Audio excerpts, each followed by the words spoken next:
item number 10, review of alternative sources of financing. Councillors, this has actually already had media attention. We do have to remember our duties as directors. When we're discussing some of this, I was extraordinarily asked this morning on national radio whether we were going to, when we sold the airport shares, would we be selling them to overseas interests? I know, and I'm saying we haven't made any decisions about selling anything yet, so can we actually make that decision first? This is a review, and as we know, this has been asked for by the councillors when we had our retreat at the earlier in the year.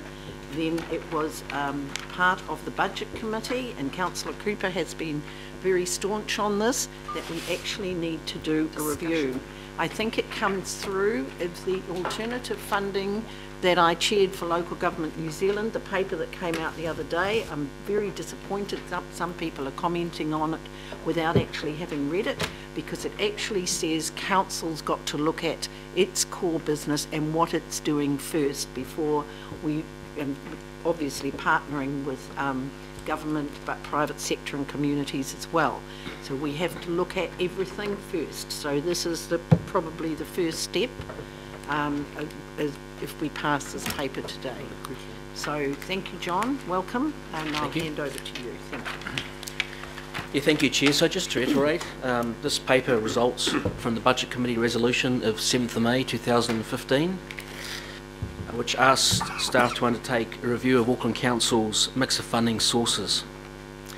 And the Budget Committee resolution stated that the broad objectives of the review were to reduce the proportion of council revenue funded from rates, maximise return on council investments, explore alternative sources of funding, and review the holding of assets that are poorly aligned to council's core business and to the broader strategic growth priorities for Auckland. So this report merely sets out our proposed approach for this review, which you've asked us to do. To be clear, it does not recommend things such as any leasing of assets, sale of assets, or the like. It's also worth noting that following this review, if we make any recommendations back to this committee, then obviously it's up to this committee to approve or otherwise. So I guess I don't want to get into a debate about the sort of the end points of where this might lead, and I would sort of reiterate the comments of the Chair that speculation in the press to date has not been helpful. That's not unusual. Yeah.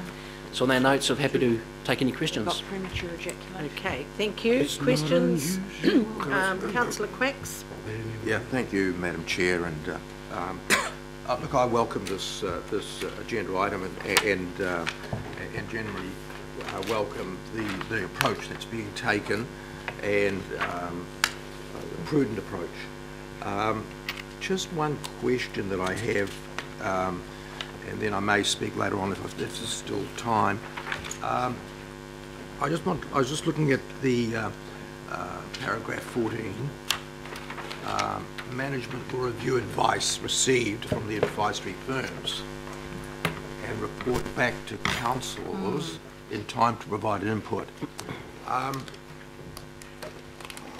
would just like to be assured that councillors will receive the totally unedited and unvarnished and unwashed report from the two advisory firms, so that we can make a decision based on every available piece of information rather than something that may have been filtered through the bureaucracy. Well, I can tell you as Chair that actually it will come to us in a confidential paper to this committee, and you will get the unedited version. The unedited version will come to this committee. Absolutely, okay, well, in confidential. What will be leaked? That's fine, but as long as we get the unedited and unfiltered version. In November. Okay, thank you, Madam Chair. Thank you. Well, there's another leak. Well, well, you just have to also remember that, you know, we don't want to talk shares down if we're going to sell shares in something. Okay, Councillor Cooper. Thank you, Madam Chair. I mean, I'm very pleased that we are actually having this discussion. No doubt with the sort of premature speculation by the media, you know, right down to how many shares would we sell, what percentage might we sell, and to whom might we sell, and oh my God, what if they're foreigners?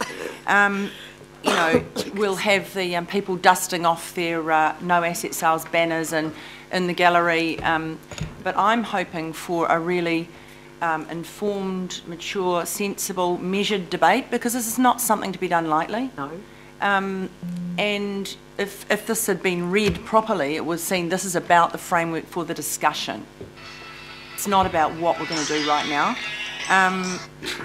And I reiterate Councillor Quacks's concerns. I mean, quite often we have stuff filtered through the mayoral office first, and given the mayor's statements to us several times that he stood on not selling anything, I hope that it does not go through the mayoral office, because I think that we do need the actual facts and not someone's version of them.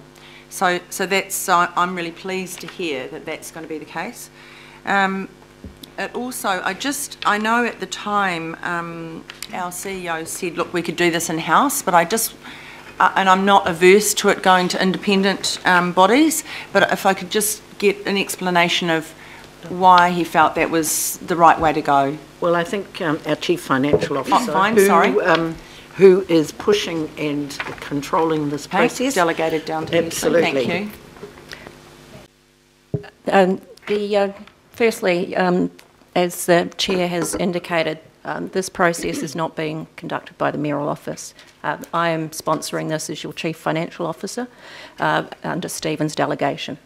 Secondly, in terms of the actual process itself, why do we feel that we need to get some external advice? We have a very complicated tax situation, is point one, and that is very unique in some regards. We have a taxation structure that we need to be careful and mindful of in recommending any movement of assets. We also need to be somewhat careful of tax tainting issues as a result of that. If the recommendations are to sell an asset, and I emphasise if the recommendation is, and secondly I emphasise the point if the councillors decide to accept that recommendation, there may well be some tax considerations that date back prior to the formation of Auckland Council to the legacy councils. We have to be extremely careful of that.